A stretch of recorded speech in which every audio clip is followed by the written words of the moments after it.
دكتور في سؤال على الصفحه بيقول هل المواد المستخدمه في حشو العصب ممكن تاثر باي شكل على الفك سواء كانت مواد رديئه او ليها صلاحيه مثلا؟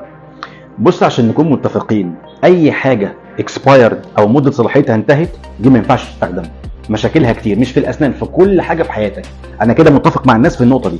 انما لو احنا بنتكلم في المواد الرديئه، يعني اكيد لو بنستخدم حاجه رديئه ممكن تعمل مشاكل وما تخليش الحشو يتعمل بالطريقه المطلوبه. طبعا في المجمل العام كمشاكل كبيره، مفيش مشاكل كبيره بتحصل، مفيش اي مضاعفات كبيره ممكن تحصل، ولكن ممكن تاثر على الحشو، العمر افتراضي للحشو، تعمل مشاكل في الاسنان، ما توصلش النتيجه اللي انت عايزها. وخلينا نقول قاعده انا مؤمن بيها جدا: الشغل لما يتعمل صح حتى لو المواد المستخدمه مش قد كده النتيجه بتكون حلوه.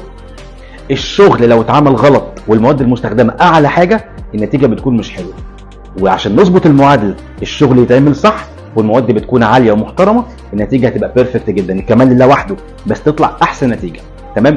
انا مؤمن جدا ان الغالي ثمنه فيه، الخامات المحترمه الغاليه دي بتبقى حلوه جدا للمريض قبل الدكتور، بتريح الدكتور المريض، تتجنب اي مشاكل ممكن تحصل.